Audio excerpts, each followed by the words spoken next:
UFC Atlantic City is coming up this weekend, and today, guys, I have the complete full card breakdown for you with timestamps if you'd like to skip to any particular part of the video. Hello, everybody, and welcome back to another video. If you're new here, my name is Kyle. I'm your guy with too many YouTube channels, and like I just said, everybody, welcome back to another full card breakdown video. Guys, before we get into it today, and if you don't want to hear me talk, timestamps will be there if you'd like to skip to any part of the video, but if you regularly watch the channel, I suggest you listen to this like a little announcement type thing. I'm going to do a little bit of a test for I want to say the next month or so for these videos. I want to make it a little bit more elaborate because if you follow the channel, you might know that I upload this full card breakdown, I upload a complete betting guide, and I sometimes upload fighters that I really want to win. I'm going to try and combine all of those into one and just literally talk about every single fight, everything there is to talk about with it. I'm going to pay attention. If you could comment down below what you would prefer to see, that would help me a ton. I'm going to monitor how the attention rates are, where people take off from the video, because of course, if you don't know anything about YouTube, you can see exactly where in the video people leave. So I'm going to pay attention to that type of stuff. I'm still going to be uploading the complete betting guide if people want a very, very simple, you know how those videos are, just very quick. Here's why I think he's going to win. This is why. It's very, very, very quick and easy. I'm still going to upload those videos, but for these videos, I'm going to dive a little bit more into it, talk about odds, talk about props. I'm going to talk about everything for this card. So again, thank you so much for being here. Let me know if you like this type of video. I appreciate you being here. Let's get started with the card, everybody. Starting with the early prelim opener of Nate the Train Landwehr taking on Jamall Emmers. This is a very, very exciting fight. Anytime Nate the Train is here, I'm here for it. I would have liked to see Nate the Train on UFC 300, but hey, you know what? We're here at Atlantic City. Nate the Train is a crowd. I love to see it. One of the most exciting fighters you will ever see, and you know exactly what you're getting with Nate the Train Landwehr, man. He comes forward. He throws everything at you. Not the most technical guy, but his cardio will overwhelm just about anybody. He had a nice 3-fight win streak put together against decent competition, too. I like taking on all these guys, which you could argue, some people have different feelings than Austin Lingo, but man, I do want to talk about this Dan Ige performance because it was a disappointing performance. It did go according to plan because I thought Ige's style would just be a little bit too much for Nate the Train to handle, but he survived when he got knocked down really bad, but in this fight, he wasn't nearly as chaotic as usual. He was pretty much a step behind until the entire third round, but he only took over because of his cardio. It was just a really weird performance because it wasn't like Nate the Train. He was landing good damage on Ige. You know, it was really, really tough. I just worry because if the Nate the Train that fought Dan Ige shows up against Jamall Emmers, it really makes me worry, okay? He wasn't nearly as chaotic, and that's how Nate the Train wins. If he tries to fight a little bit of a technical battle, more often than not, he will lose. But of course, we all know he's taking on Jamall Emmers. Jamall Emmers is much better than his 20-7 record because he has lost to very, very good opponents. He's had very nice wins. You could even argue that he was on his way to winning against Pat Sabatini, had a nice win here, and then a lot of people think this is a crazy, crazy, crazy robbery. I keep meaning to go back and watch this fight because I thought at the time Jack Jenkins edged it. I thought it could have went to either person, but I have not rewatched that. But regardless, it's a very, very good performance. And then he just got a nice, really quick KO. Jamall Emmers is a very crisp striker. Honestly, kind of like the opposite of what the Nate the Train tries to do. Nate the Train will try to run you over, be chaotic. The Train is a perfect nickname for him. And Jamall Emmers is very technical, very powerful. I love the way he slips with his shots. He's very, very good, and Jamall Emmers can take the fight anywhere. So when it comes to technique, Nate the Train could potentially have a wrestling advantage, but even if, I'm not even sure in saying that, I think Jamall Emmers is a very good wrestler himself. When it comes to striking, it worries me because I could see this fight going a little bit like the Dan Ige fight, especially if the same Nate shows up that he did against Ige against Jamall Emmers. Jamall Emmers could capitalize on what Ige did, catch him on his forward movement, I'm really stopping and thinking about this because, like I said, what Nate's going to show up? Is he going to show up with guns blazing? I would imagine so because he thrives off the crowd. But other than that, I think Jamall Emmers is the better fighter. I think Jamall Emmers could absolutely, I don't know about knock him out, but Jamall Emmers his defense will be on point.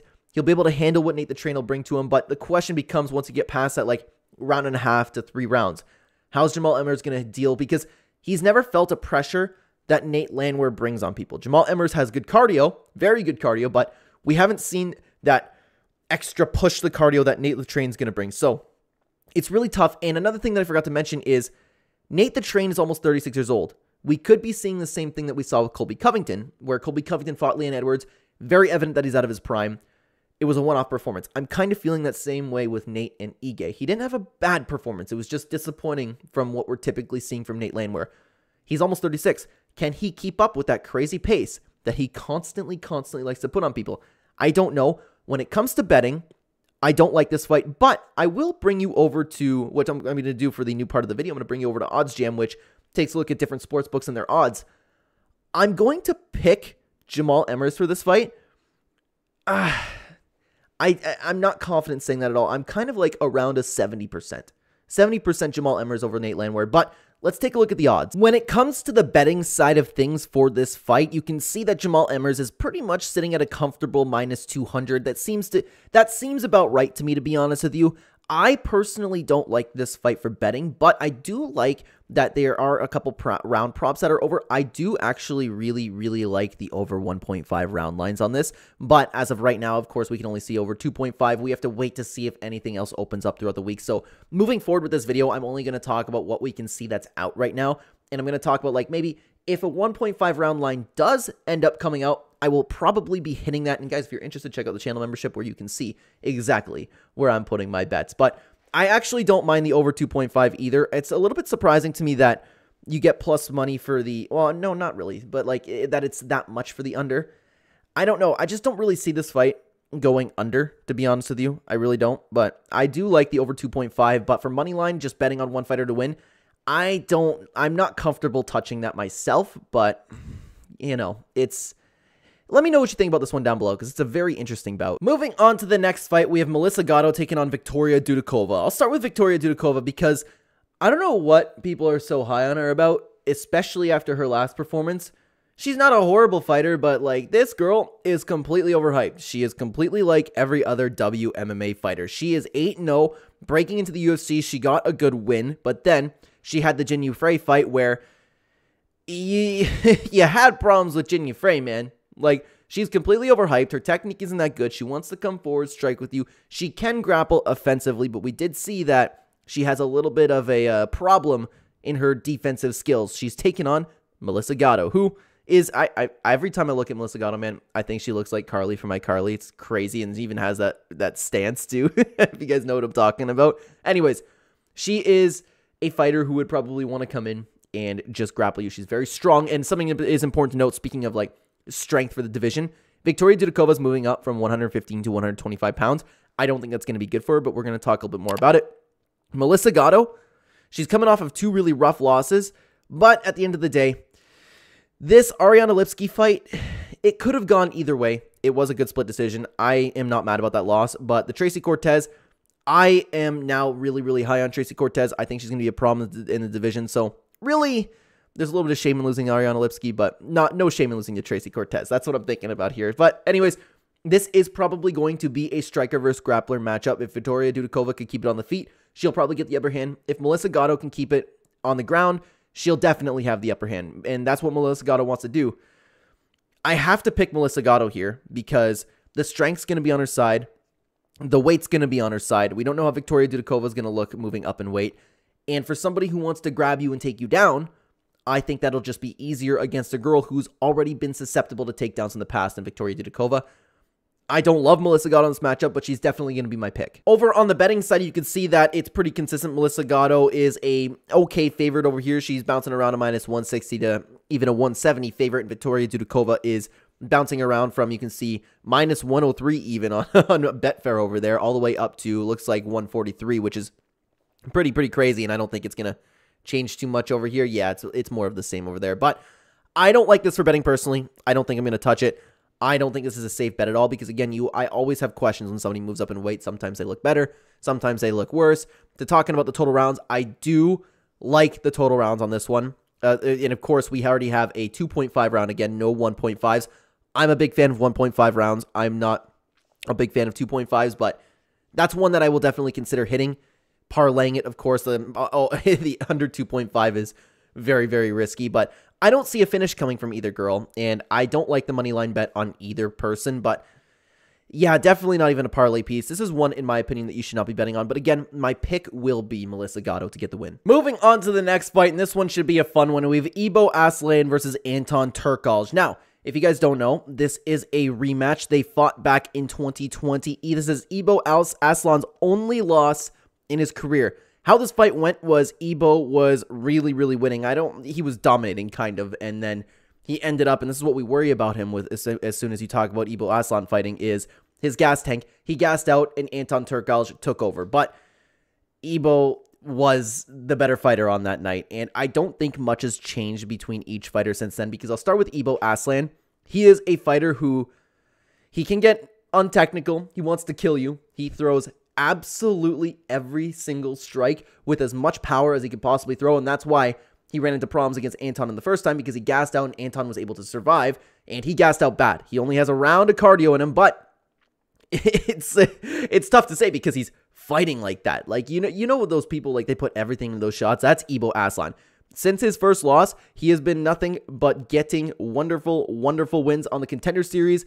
It was a little bit tough to gauge how good he is as a UFC fighter, but he slugs, he gets a knockout. He looked really, really good. He's taking on Anton Turkalj, who, he's a good fighter in himself. He hasn't been able to get a win, and since it's a Contender Series win, but let me know what you think about this down below, because I don't know what to make of his wins recently, because he lost to Jailton Almeida, he lost to Vitor Petrino, he lost to Tyson Pedro. I don't think these are bad losses to have, but I don't think they're good losses to have either. Like, none of them really scream out anything special to me, especially Jailton Almeida finally got exposed. I've been saying that for a long time, by the way. So it's really how you want to take a look at this fight. Anton Turkalj should be the better fighter, a little bit more technical wise, but I actually don't see too much different happening in this fight. I don't see how this would go any other way. It just depends what kind of Aslan shows up. If he shows up in better shape, if he has the cardio to continue to beat on Anton for 3 rounds, or happen to catch him and knock him out, because we have seen Anton finished, especially in his last fight that was only 6 months ago. That's something to take into consideration. You never know when fighters lose their chin. But it all depends, again, if Ebo has another round of cardio in him. If he does, he should win the fight. If not, Anton Turkalj should be able to take over just like last time, because this dude is tough, but he can be finished. So this is certainly not one to bet on, in my opinion, unless, like, you maybe want to go for the unders, but I am never a fan of unders, really. I don't know, man. I'm not touching this one. I'm going to pick Ebo Aslan to win the fight, but I am not confident in saying that whatsoever. I think it's a very fun fight. I think it's a very good fight. As for who I would like to see win, and I just realized I forgot to talk about that. I was talking this whole time about, hey, I'm going to switch videos up. I'm going to talk about the fighters I want to win. I just haven't. I hope Turkalj should get the win. I hope the Pleasure Man can get the win. He's a very fun fighter to watch. He is decently promotable. We know Aslan has an okay career ahead of him. It's a little bit tough to gauge again, but I know it's his first UFC fight. It's his UFC debut, but at least he's going to get a little bit of a chance in here.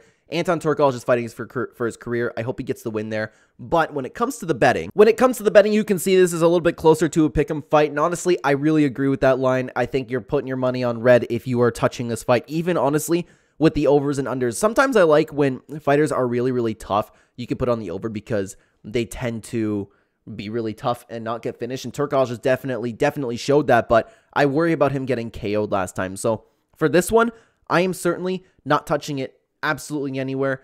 I don't like the fact that I don't want to bet on somebody who has had cardio issues in the past and has not exactly shown to improve it. But I think Ebo, if I had to pick, I'm going to pick Ebo to win the fight. But again, I think the lines are correct on this one. I think it's a little bit of a pick'em no matter where you go on this. Moving on to the next fight, we have Julio Arce taking on Herbert Burns. If I'm not mistaken, both of these guys are on quite a bit of layoff. Yeah, we haven't seen Julio Arce in over a year, and Herbert Burns has been probably, I was about to say 2 years actually.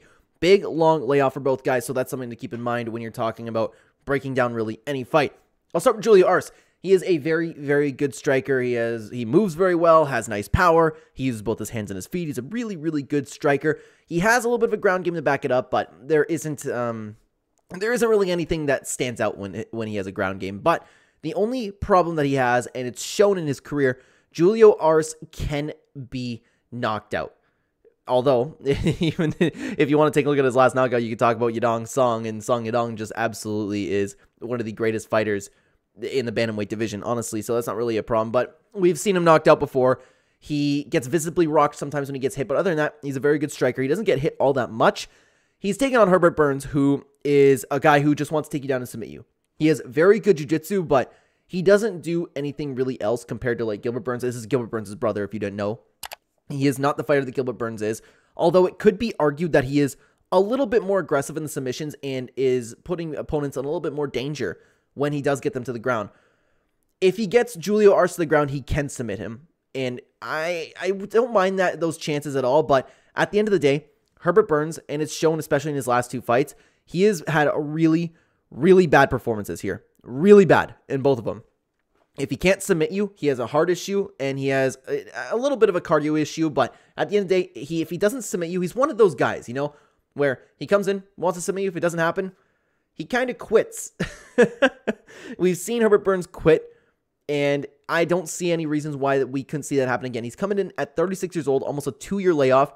I know Julio Arce is having a little bit more of a having a little bit less of a layoff, but it's still a long layoff as well. That always makes me worry.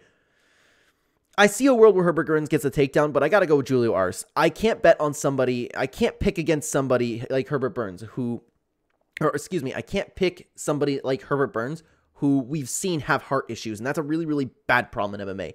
He only has one path to victory. If he doesn't get the submission, he's going to lose. I'm going to pick Julio Arce to get the win here. When it comes to the betting over here, you can see that Julio Arce is a massive favorite, going all the way up to even -600, which is really, really crazy. And honestly, I don't agree with the -500, -600 lines. I was thinking about Julio Arce as like a -400. So I know a lot of people are talking about Julio Arce as like one of the locks of the card. I disagree with that completely. I think there is a world where he gets taken down and submitted. I don't think it's all that likely. I just can see it happening. Herbert Burns, I know that people make fun of him for his heart. He quits. He's nothing like his brother.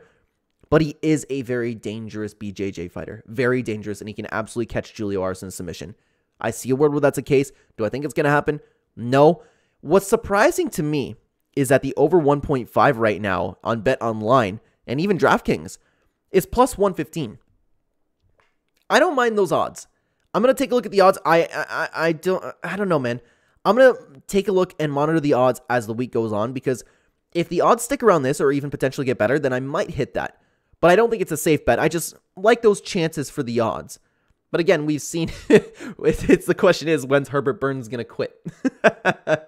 And I did talk about who I want to win. For this, I'm not a fan of Herbert Burns. I'm a big fan of Gilbert Burns, but Herbert Burns just he doesn't rub me the wrong way. I just don't care about him. I like Julio Arce, and I think he has a more promising career. I think he's a better fighter. I hope Julio Arce gets the wins here, but when it comes to betting, I'm also going to stay away from this one. Potentially over 1.5 rounds. Moving on to the next fight, we have Angel Pacheco taking on Caolan Laughran. Now, I am very excited for Angel to fight. And I apologize, guys. I'm not sure if that's how you pronounce his name. Angel, I don't know. Regardless, I'm going to go with Angel. I'm very sorry about that. I am so excited to watch this guy fight again. On the Contender Series, he has a loss. This was one of the greatest displays of hearts of all time in a fighter. Of all time. He got knocked down early. And this is against Danny Silva, by the way. Danny Silva is very, very good and very promising as a prospect. He got knocked down early, almost finished, came back and dealt more, if not at the very least the same amount of more damage as Silva. He was technical. He was chaotic. The volume was there. His chin was insane. And I thought the fight personally could have gone either way. And this is the fight in the Contender Series where his ear was literally falling off of his head. Like, literally. He didn't care. He didn't care. I thought this fight could have gone either way. He is a fantastic fighter, and I am absolutely paying attention to this guy because solely the heart that he has. Other than that, he's a very good volume striker. He does a good job of overwhelming you. He wants to really kind of pick you apart and possibly find a finish. He's taking on Caolan Laughran, who is a very good technical striker who does open up and really does a good job of making you think, because he opens up the idea for a takedown. He doesn't always get the takedowns, and that really showed in his last performance. And in this performance, we did see it get his first loss against Taylor Lapilus, and this fight was okay. Like, it was a good technical bout with both fighters having their moments. It's just Lapilus did a little bit more to win. He was a little bit more accurate, a little bit more powerful. He was a little bit ahead the whole time, but other than that, we kind of know what we're getting with Caolan Laughran. He wants to make you think. He throws a nice, diverse set of strikes. He is very powerful. The only problem is he is a little bit susceptible to leg kicks, but other than that, we haven't really seen him be exposed. He has a very good, before coming to the UFC, a very, very good record of knockouts, but it isn't against UFC caliber fighters.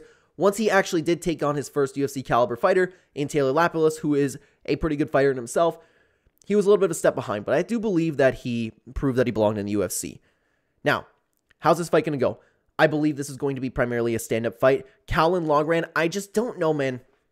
I don't know if he's going to succeed with the takedowns if he decides to throw the takedowns.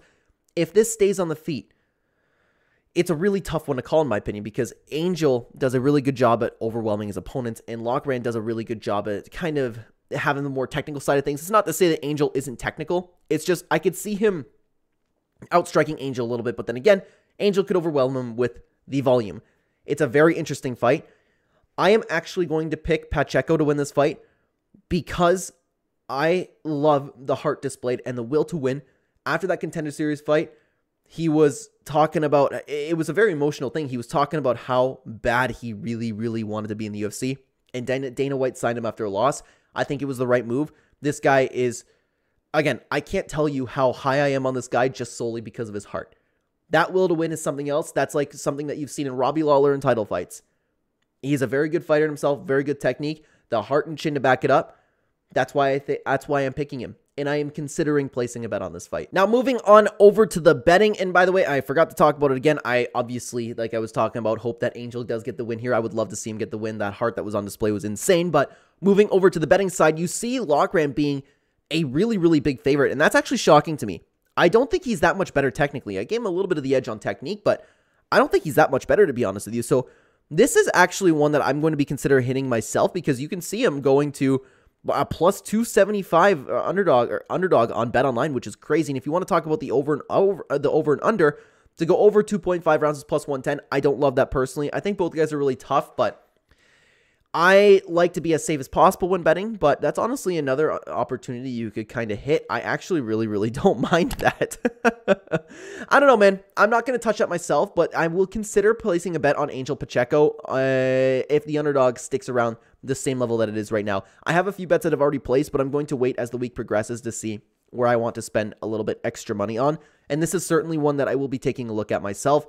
I don't mind the odds for Angel Pacheco at this time at all. Moving on to the next fight, you have a very, very good matchup in Conor Matthews versus Denis Buzukja. Now, I will start with Denis Buzukja. Excuse me, I always have a problem with his name because I do believe he's better than his two losses have showed since he came into the UFC. He lost to both Sean Woodston and Jamall Emmers. Now, forgive me, I don't remember off the top of my head. The Sean Woodston fight might have been short notice, but that might have been on Sean Woodston's end. I apologize. I don't really know. Regardless, he had a problem with the length, and so does everybody fighting Sean Woodston. And then he had a really tough loss to Jamall Emmers, and Jamall Emmers is a very good fighter in himself. So Denis Buzukja, we haven't seen him get the UFC win yet, but I do believe he is better than these two fights. He is a very, very heavy striker with solid technique. He has a wrestling game to back it up. He is a very, very powerful big guy, and he shows that in the cage. He does a really good job at opposing as well, but he's taking on Conor Matthews, who, honestly, I think very high of as well. He is super, super technical, has both very nice kickboxing, very nice Brazilian Jiu-Jitsu, and he gets, honestly, he kind of gets the better of most of his opponents unless he finds himself in a little bit of a brawl. And actually, you did see that a little bit in his last Contender Series fight, and it is important to note this is his first shot in the UFC. He did lose his first fight in the Contender Series, bounced back with a nice win, and then got another nice win over, not another win in the Contender Series, got a good win in the Contender Series. So I'm excited for this fight because I think both guys are actually very, very good. I think that the only really difference is Denis Buzukja will definitely have the power advantage. I think that he does remain technical. Conor Matthews is a very good technical striker himself. But I think the only real difference between the two is Denis will definitely have the strength in the wrestling. And when it comes to jiu-jitsu, Conor Matthews will have the advantage there. I think Conor Matthews has very good, sneaky jiu-jitsu. And I could see a path to victory when it comes to Conor Matthews getting a submission over Denis Buzukja. Because again, it's not necessarily a hole in Denis's game, but you don't see it too often. Other than that, I think it's going to be a very, very technical fight. I think it's going to be a very exciting fight. I think this is a very good matchup that the UFC made because I think that both guys are very, very promising. As for who I want to win, definitely Conor Matthews. I'm excited to see him in the UFC. I think he is very promising. Plus, he's coming from the gym where over in the New England cartel where Rob Font and Calvin Kattar train. I like to support that gym, but I do like Longo and Weidman MMA for the most part too. But anyways, I just like Conor Matthews, man. I hope he gets a win, and I think this is leaning towards a little bit of a 50-50 fight. I'm going to give this slight edge to Conor Matthews because I believe if this fight did make it to the ground, and Denis Buzukja could definitely open that possibility with getting a takedown, I think Conor Matthews has the slick jiu-jitsu in order to get the better of Denis on the ground. But again, it's a very, very even matchup in my opinion, but I will be leaning towards Connor Matthews for my pick. And as I was just saying, taking a look over at the betting side, it is a little bit closer to a pick 'em with Connor Matthews being a very, very slight underdog. These odds make sense to me. I understand why people are picking Dennis Buzukja. He is very powerful. I could see a world where he does get a finish. He's a very, very good fighter, man. He's a very, very good fighter. Now, to go over and under, both guys are very tough, and to go over 2.5, I think that's pushing it a little bit. I'm not going to touch that myself probably, but I actually, if you're going to get plus money, and I want to see where the odds end up going, the best odds right now are plus 115, and I could see that going a little bit up as the week goes on, so that's definitely one that I'm going to monitor, but I don't think I'm going to hit this one myself. Connor Matthews, he's good. He's so good, but I think this is excellent matchmaking by the UFC, and I think this is kind of really gambling with your money if you're going to throw on this one. So I don't mind the odds if you do like Connor Matthews yourself, but I'm probably going to be staying away from this one. Moving on to the next fight, we have Andre Petroski taking on Jacob Malkoun. Now, I do want to say that this is, again, very, very good matchmaking by the UFC, and I forgot to apologize. I'm recording this video at night now. I had to change of clothes. Something came up. I had to pause my video. But anyways, both of these guys actually fight very, very similar. Both of them have, I don't want to say subpar stand-up, but they can lack technique a little bit, while they do both like to stomp forward and swing with huge, huge power. Both of them do have good wrestling. I would say Andre Petroski has a little bit better Brazilian Jiu-Jitsu, but both of them, honestly, do have, I wouldn't say like more strength on the ground, and both of them on the feet do lack technique, like I said, but are very, very powerful and aggressive. Andre Petroski, though, I do want to say, I am no longer on the Andre Petroski train. I was really high on him coming into the UFC, and high on him all the way up until the Gerald Meerschaert fight. In this fight, I believe this fight could have gone either way, but this is the fight that really made me think, and I know Gerald Meerschaert can do this to some people, but I really do believe he is overrated now. I think he's overrated. He was sloppy on the feet, constantly missing, overextending, and he ended up gassing out in the third round, and if this fight went like another 20-30 seconds, he would have gotten finished. But then, he fought Michel Pereira, and make that loss of what you will, because Michel Pereira is looking like an absolute animal. He got finished very, very quickly, but this dude has trouble on the feet. He's overextending, he's missing, he wants to just land big, big power on you. But in saying that, Jacob Malkoun kind of shockingly has a little bit of the same issues, except Jacob Malkoun, I do want to say, he's had one loss recently in the past 2 years against Brendan Allen, and I believe Brendan Allen to be a future champion. I know I can already feel in the comments people calling me crazy about that, but I think that's an excellent loss to have, and he's beaten some really, really good guys. Of course, the Cody Brundage disqualification, he was killing Brundage as expected, and then he hit Brundage on the back of the head, and Brundage ended up pulling a Sterling. So that is absolutely not a loss. When these two match up, though, again, it's a really, really good matchup because both guys have very similar strengths. I do think that this is a little bit more of a gut feeling, this one, guys, and I'd love to know what you guys think in the comments down below. I have a more of a gut feeling that Jacob Malkoun will just end up getting the better. I don't know if it's him entering his prime. Andre Petroski just hasn't looked good in his past couple fights, but Jacob Malkoun has looked very good in his past couple fights. That's kind of where I'm leaning in my pick here, but I don't know. Both guys are very, very similar. They're both about the same height. They have the same reach. This is a very, very fun, interesting, and well thought out matchup by the UFC, but I am going to lean towards Jacob Malkoun in this bout. And taking a look at the betting over here, of course, you can see that Jacob Malkoun is the favorite to win this fight. I think that this should be a little bit closer to a pick'em, so I wouldn't really like be upset or anything if anybody was thinking that they'd want to hit Andre Petroski, because you can find him at up to plus 180 on some sports books, which is actually really, really crazy. I also don't mind the over on this fight, although it's a little bit unsafe for me to play. This one's a tough one. This one's one that I'm not going to touch myself, but if you want to hit Andre Petroski at underdog odds, I really don't mind that myself. Moving on to the next fight, we have Verna Jandiroba taking on Lupita Godinez. Now, I want to start with Lupita Godinez because she has quietly put together quite a nice win streak, and I will say that it could be against better opponents besides the Tabitha Ricci fight, which was a split decision. I personally gave this to Lupita Godinez. It was a little bit of a close fight, to be honest with you, but she ended up landing more often with bigger shots, and her takedown defense really, really shined here, and especially against Tabitha Ricci, who I'm not exactly really high on, but it's a good win to have.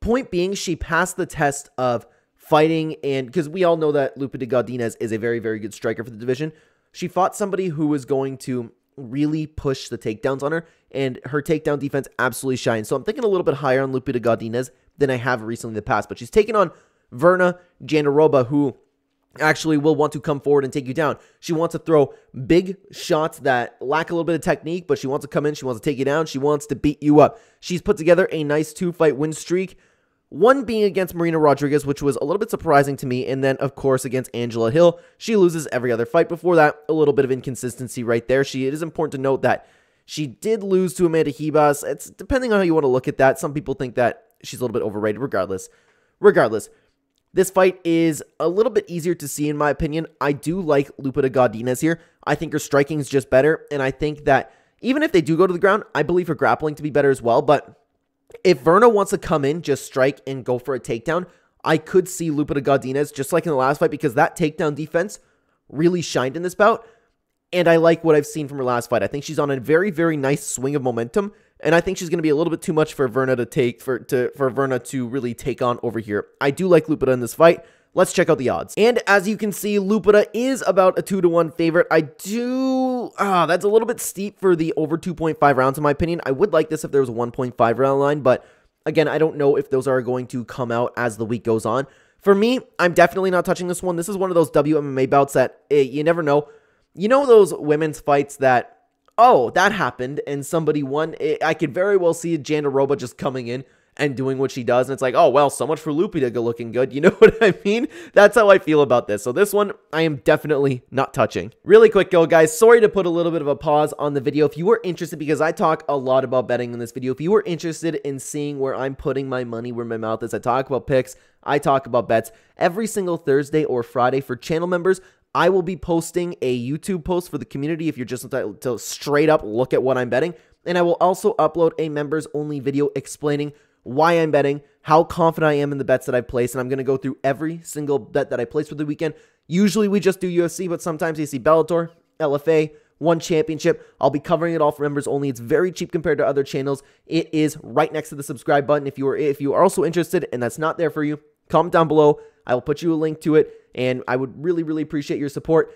I'm really, really working hard on getting all of these bets right. I'm working really hard on both YouTube channels I have here going on in monetization because my wife's about to have a kid. We just went off, and my goal is to make enough money for when she goes back to work that she doesn't have to go back to work, because we're starting a family here. I would love to be that guy for her. So when working really hard, not only on profiting from betting, but profiting on YouTube here, and hopefully we can all profit together, because honestly, I love the sport, man. I love the sport. I love the fact that we could turn this into something where we can all make money together, you know? So thank you very much for your support. And one more thing, I also have a partnership with OddsJam. By the way, OddsJam, thank you very, very much for sponsoring the video. If you're interested, I've been taking a look at OddsJam. We have positive EB arbitrage betting, which is absolutely fantastic. It is zero risk betting.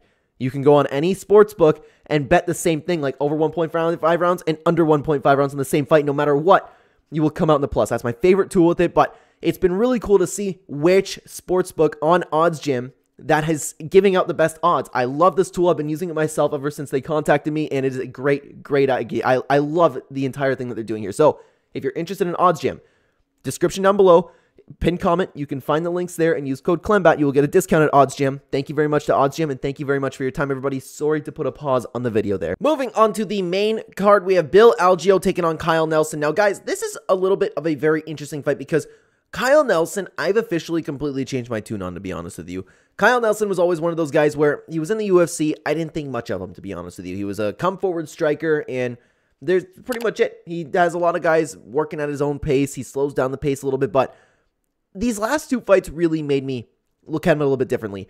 Blake Bilder, everybody in the whole world had a different read on Blake Bilder. He just won the fight. Blake Bilder didn't look good, but in this fight against Fernando Padilla, and Fernando Padilla is somebody that I do believe it has promise in the division. Kyle Nelson won this fight. I personally actually scored this fight for Fernando Padilla. I really, really did. And this is the performance that really made me think it's time to really stop doubting this guy. I don't know if anybody else felt the same about me, but I've been looking at Kyle Nelson like he is just some subpar fighter who walks forward. He is there to get hit. Sometimes he wins, sometimes he doesn't, right? But nothing really shines about Kyle Nelson. But he seems to do a really good job of walking forward, giving shots while eating shots himself, and he just does a good job of slowing down the pace of fights, and people kind of get sucked into the game that Kyle Nelson brings. I don't know how he does it. I don't know why fighters keep doing this, but I'm officially done doubting Kyle Nelson myself. I don't know about you guys. I don't know if you feel the same way, but that's how I'm feeling about Kyle Nelson. So the point being, Kyle Nelson, it is very evident what he's going to come in and do. He's going to come in, walk forward, make it a little bit ugly. He's going to throw a few 1-2s. He has okay striking. He's going to slow the pace down. But Bill Algeo, what makes this fight very compelling is it's very different because Bill Algeo is a very slick striker. He's a very quick striker. He uses a lot of volume. Has Brazilian Jiu-Jitsu. We don't see him use it all that often, but he does have a very good game, and his striking will be way more creative in this fight. He's put together, although he's 18-7 recently, he's put together some nice wins over some nice names. For example, I know this is getting on over 2 years ago, but this is Joe Anderson Brito. I'm very high on Joe Anderson Brito myself, but even then, the only loss that he's had is against Andre Fielding. That was even a split decision loss. He's bounced back recently with 2 really, really nice wins. And looking at this fight, looking at the matchup, I believe Bill Algeo should win this fight. I believe Bill Algeo's better. I believe he's more creative with his striking, but I said the same thing about Blake Bilder against Kyle Nelson. I said the same thing about Fernando Padilla against Kyle Nelson, and Kyle Nelson has been getting the better of him. I still don't think he won that Fernando Padilla fight, but I don't see people crying about that, so maybe I need to watch that fight again, but I just see a world where Kyle Nelson slows down the pace and Bill Algeo starts playing into Kyle Nelson's game. If that doesn't happen, Bill Algeo should light this dude up. I do believe that, and the pick is still going to be Bill Algeo. If Bill Algeo loses this fight and Kyle Nelson does the same thing for the 3rd time in a row, then I will officially stop doubting Kyle Nelson. And, well, I am done doubting Kyle Nelson, okay? I am done, but I'll be looking a little bit more into this guy. I still don't think he's as good as Bill Algeo, though, and Bill Algeo will be the pick for who I would like to see win. I do like Bill Algeo. He's a little bit more fun to watch. Kyle Nelson, there's nothing too special about him. 15-5 doesn't really get me too excited to watch. You know what I mean? No hate towards the guy. I like what I've seen from Bill Algeo. He's been pretty exciting. And you can see the odds are kind of showing the same thing with Kyle Nelson being a slight underdog, Bill Algeo being a little bit better. Some sports books have him at around -230, which is a little bit really steep in my opinion. I do like the idea of the odds kind of being like this over here. I don't mind the idea of over 2.5 rounds, putting it as a parlay piece. I think this will be a little bit of a slow-paced fight, especially if Kyle Nelson can really slow things down like he's been known to do. I don't mind that at all, and that's something I will definitely be considering myself. But for just money line, I'm probably not gonna touch this one. I highly, highly doubt I will. I'll monitor the odds though and see what we can get. Moving on to the next fight, we have Nursultan Ruziboyev taking on Cedriques Dumas. Now, here I'm excited for this fight, guys, because Ruziboyev. Do you ever watch a guy and you have a little bit of a gut feeling that he has the potential to be something special? I'm not saying he will be something special. I'm just saying this dude has potential. I feel that way about Ruziboyev. I really, really do. He came into the UFC with a lot of experience, and I had to go back and watch some of his stuff because I wasn't familiar with him, but he's looking pretty promising. The problem being, he hasn't really taken on any high-level competition, really. He's been kind of all over the place, but he came into the UFC. He got a very, very nice win over Bruno Ferreira, and it was on short notice. This dude is a powerful hitter. I don't even want to say striker because all he wants to do is he wants to take you down, and he does very, very well on top. He's powerful on the feet, wants to come in, take you down, and he's very, very strong in doing so. He has a lot of MMA experience, but again, not necessarily high-level experience, okay? He's in his prime. He's looked very, very good. He's looked good in his first fight. I like what I've seen from him so far. He's taken on Cedriques Dumas. Now, I feel really bad making some of these videos because sometimes you come across these fighters like Cedriques Dumas, and I don't know how to put it nicely, but I don't think he's good at all. I can't believe he's on a 2-fight win streak. He came in, got a guillotine on the Contender Series. He lost to Josh Fremd, which made sense. He fought Cody Brundage and lost, and that was one of the worst performances I've ever seen from somebody. He somehow beat Abu Azaitar. Don't know how. I can't believe he won 2 fights in a row. Cedriques Dumas is very susceptible to getting taken down. Ruziboyev is going to come in and want to take him down. Cedriques Dumas doesn't offer any resistance. He will get taken down, and I think Ruziboyev will do whatever he wants to Cedriques Dumas. If Dumas ends up winning another fight in a row, I don't know, man. That will be the shocker. The biggest shock in a long time to me, okay? I know he's in his prime. I know the potential's there to get better, but he has not shown any improvements whatsoever. I don't know how he won his last 2 fights. Ruziboev is a better fighter, 1000%. And I'll be honest with you guys, I've already placed a bet a while ago on Ruziboev because I was looking at those odds. I was like, whew, oh my God. I don't remember exactly what I got it at, but it was very good odds for how this fight, is. Now, coming in and looking at the odds over here, it's actually quite shocking to me that Ruziboev is this low of a favorite. I don't know if you guys are agreeing with me or not, but I'm thinking this is like a minus 500 type thing. I don't know if I already mentioned it actually, but I already do have a bet placed. Yes, I did mention that on Ruziboev. One of my most confident picks on the card. I actually don't mind the idea for those odds of it going over 1.5 because Cedric Dumas, while he isn't active, I don't really envision him getting finished, to be honest with you. The possibility is definitely there, but for those odds, I actually don't mind it at all. For 1.5, I might hit that as well, but for this value, it's great odds in my opinion. It's great odds. I'd love to know what you guys think down below about it. Moving on to the next fight, we have another fantastic matchup in Chidi Njokuani taking on Rise McKee. Apologies if I don't get the name right there. Regardless, I'll start with Rise McKee. Rise McKee. A lot of people used to know him as the guy who came in and was fed to Khamzat Chimaev, and that makes sense looking back on him because we know that Rise McKee has a big hole in the grappling. He is a very good striker. A lot of people call him the Irish Zombie. His name says Skeletor on here. I thought his nickname actually was the Irish Zombie, but man, he lives up to the name, the Irish Zombie, especially in his return fight to the UFC. I'll talk about that in just a second. So he was in the UFC before, almost 4 years ago. He lost 2 fights. He came out and just dominated 3 more fights in these past couple of years. And 6 months ago, he debuted again against Angelusa, and this was a very, very good performance from him. Although it depends how you want to look at it because he showed his heart's there, his striking's there. He was eating some massive shots by Angelusa that would have put anybody in the UFC, in the welterweight division specifically, out cold. This dude lives up to the name, the Irish Zombie. He walks forward, tries to put you out, and it's not like he has any sloppy striking. He has nice technique behind it. He has very nice movement. He is a very, very good striker with an incredible display of heart. It's really tough to beat this guy, okay? Really, really tough, and I will say, he came in very strong at the end of that bout. If there was another 30 seconds to a minute, he might have found a finish there. He's taking on Chidi Njokuani, who is better than his recent performances, okay? He is such a good striker. He can open up the ground game. He has wrestling to back it up, but he is so fluid with his striking, so powerful. He uses his reach very, very well, and Chidi Njokuani is one of those fighters who there is a 2-inch reach advantage on his end there. That means a lot for Chidi because he definitely uses his reach better than a lot of fighters, especially in this division. He's coming off of 3 really rough losses to Gregory Rodriguez, to Albert Duraev, and Michael Olekstruck. Lost to some really good guys there, okay? But in these 2 fights specifically, he was really, really doing well, and then he got chinned.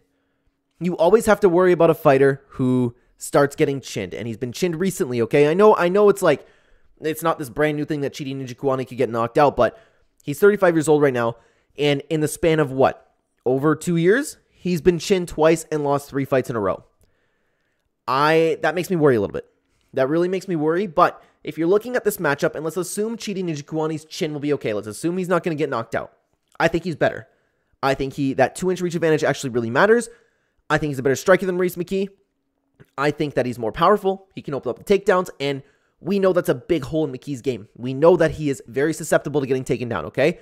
I think Chidi's better, but the problem is, can Chidi have his chin hold up? Can he be elusive enough to not get hit? I don't think so. Rise McKee is very good at bringing you into a little bit of a dogfight. This is a tough fight to pick. I'm going to lean slightly to Rise McKee. The only thing that's really, again, the biggest thing here is, will Chidi get chinned? It's so tough to tell. I believe that the chances are that more on the side that he's going to get chinned, but who knows, man. Very, very tough fight to pick, but for who I want to win, it's a shame actually it's one of those fights where it's a shame that one fighter has to lose because you have Rise McKee who came back into the UFC and lost his first fight in such a rough performance. It'd be a shame for him to lose again, but Chidi, his career could be on the line right now. And I feel bad for him that he keeps getting chinned because he is such a good fighter. It's just like Phil Hawes, except definitely not to that level, right? Because he's performing so well until he ends up getting knocked out. So the heart's going to break no matter what in this one. Hopefully both guys, no matter what, get to keep their UFC career after this fight. But let's take a look at the betting. You can see it. It looks like Chidi Njokuani is an okay favorite over here, which is a little bit surprising to me because, again, I'm not going to put my faith in somebody who's been chinned, especially recently. And I think Reese McKee is being underrated.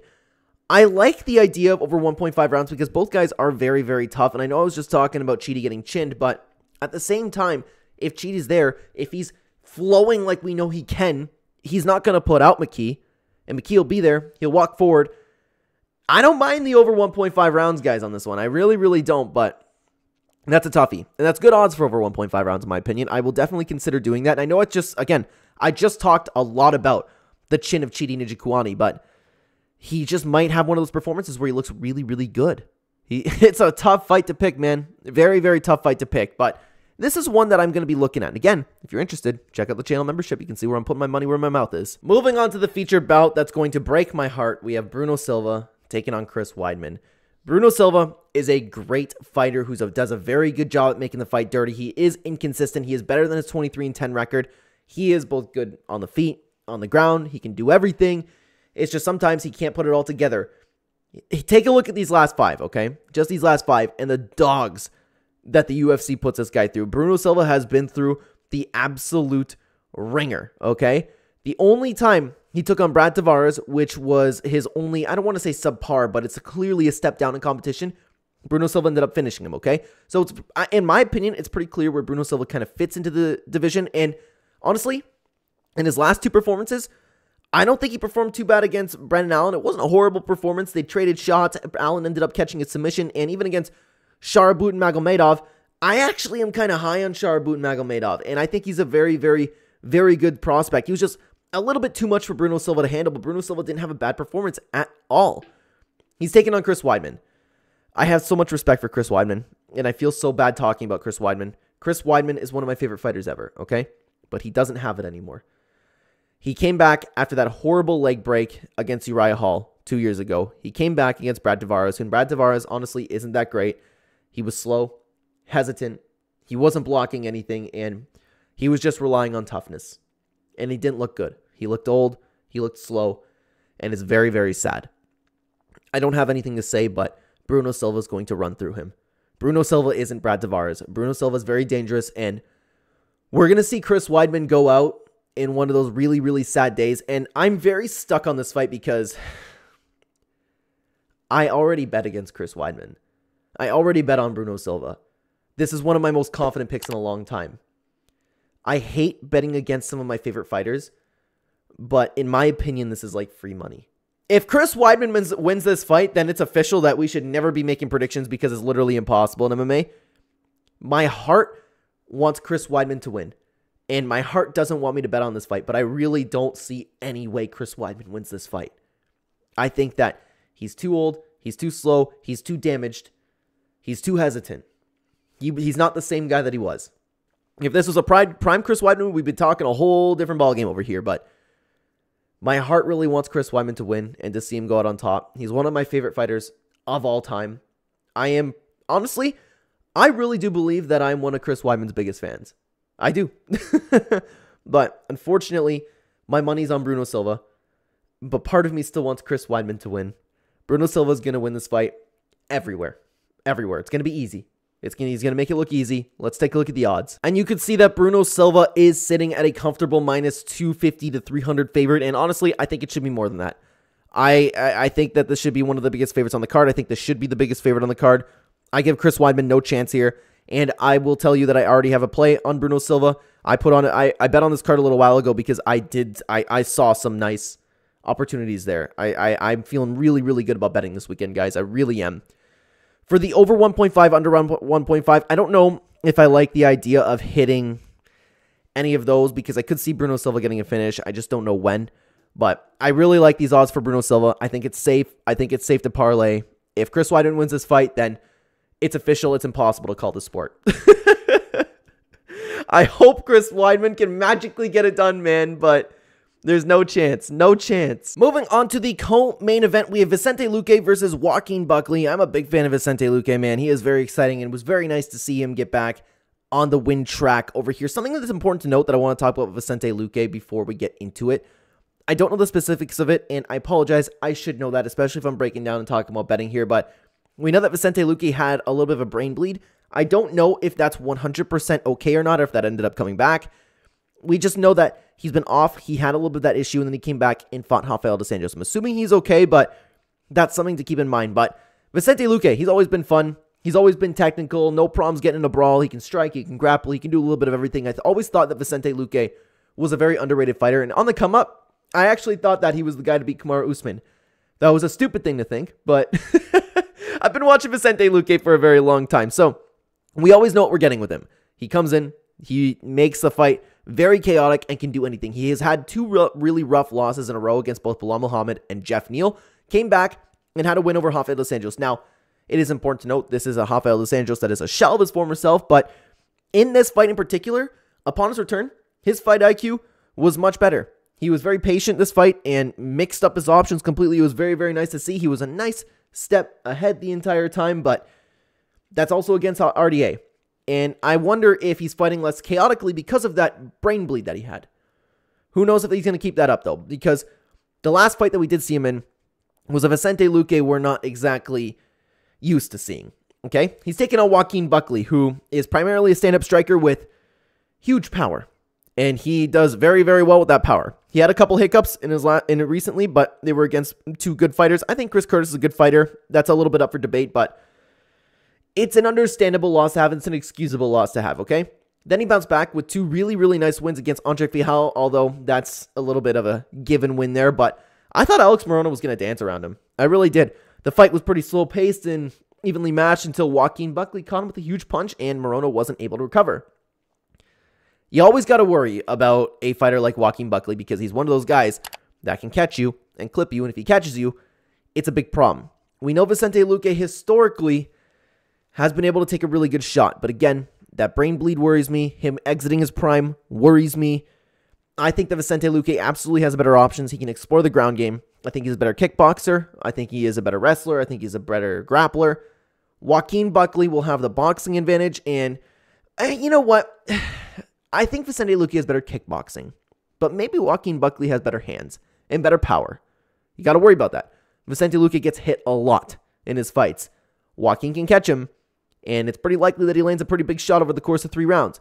Can Vicente Luque survive that? That's a really, really tough question to answer. I'm going to lean on the side of Joaquin Buckley. I think this is closer to a 50-50 fight in my opinion. But for my pick, I'm going to pick Joaquin Buckley. I'm going to go, honestly, I think it's around a 55%, man. I'm picking Joaquin Buckley. I think it's more likely that he lands a big shot of Vicente Luque and really, really hurts him. I'm just not overly convinced in this win against RDA. On his return, I'll need to see him beat comfortably a Joaquin Buckley before I'm back on the Vicente Luque train. For who I hope wins this fight, man, Vicente Luque all day. I'm not a Joaquin Buckley fan. I don't like how in his recent KO win, he ended up standing over the guy who wants to look sick. I don't know, man. It rubs me the wrong way sometimes how he just doesn't care about his opponents in that sense. And I always found Vicente Luque to be a very respectful guy, very exciting, very fun to watch, and he's put his body through the ringer to entertain us, man. So I hope Vicente Luque gets a win, but let's take a look at the odds. And the odds are showing exactly what I've been talking about. I think this is very close to a pick'em fight with Vicente Luque having a little bit of a favorite here. That's an understandable take in my opinion because Vicente Luque definitely has a better options to win this fight. He can explore the grappling. Joaquin Buckley, pretty much in my opinion, at least for this fight, will rely on his power. For the round lines, I'm not really comfortable with anything. Again, I question Vicente Luque right now and how he is, health-wise. That's all I question about. I'm not feeling it myself. I'm not feeling the betting side of things over here. This one I'm staying away from. Moving on to the main event, we have Erin Blanchfield taking on Manon Fiorot. Now, I'll start with Erin Blanchfield because if you guys have been following the channel, I have been very high on Erin Blanchfield for a very long time. I believe she's going to be a champion. I know it's going to give a little bit of insight into who I'm picking here, but Erin Blanchfield has been an absolute steamroller since she entered the UFC up until her most recent fight where she fought a little bit of adversity but still got an okay win in my opinion. I'm still high on Erin Blanchfield. The game plan is very, very simple. She'll come in, she'll throw some shots, she'll take you down, she'll work you, she'll beat you up really bad. I love watching Erin Blanchfield. I'm a fan of Erin Blanchfield. She's taking on Manon Fiorot, who a lot of people think of this girl like some absolutely crazy striker. I don't feel that way about her. I think she's a little bit overhyped. She has KO power, and she has KO'd fighters before, but recently, What have we seen? Decision, decision, decision, decision. You could even take, depends how you want to look at that Rose Namajunas win. Initially, you could have looked at this fight and be like, okay, she outstruck Rose Namajunas. That's really good. We know what Rose Namajunas is right now. She is past her prime, out of the game mentally, and flyweight is definitely not for her. So I don't even rate that win all that high, to be honest with you. I think Mana Fiorot is good, but I think she's overrated. Is she a better striker than Erin Blanchfield? Probably, but I don't think by much. I see this fight going this way. You have Erin Blanchfield, who's going to come in, do what she does typically, steamroll Mana Fiorot. I think she's going to come in, throw some punches. She has a reach advantage, by the way. She is going to be stronger than Mana Fiorot. And if she takes down Mana Fiorot, I know we've seen Mana Fiorot be able to work her way back to her feet. She has some pretty good technique in that sense. She has high fight IQ, but I just think Erin Blanchfield is going to be too much for her. Mana Fiorot's aging. Erin Blanchfield's 24. She's getting better. We know she has the drive to be better. I like Erin Blanchfield a lot in this matchup, and I'm quite confident in Erin Blanchfield winning this fight. The only way that I see this going south is, hey, it's WMMA.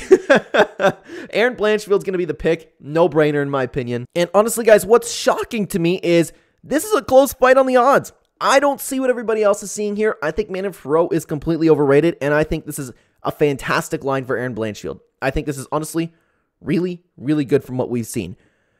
For the overs, we only have over 4.5 here. I don't like that at all. I don't like that at all. If there was an over 1.5, I would consider it, but I think Erin Blanchfield's going to come in and steamroll like she usually does. Like I said, I think Mana Fiorot's overrated, and I like these odds a lot for Erin Blanchfield right now, guys. If you were thinking about playing Erin Blanchfield, I think it's a good idea.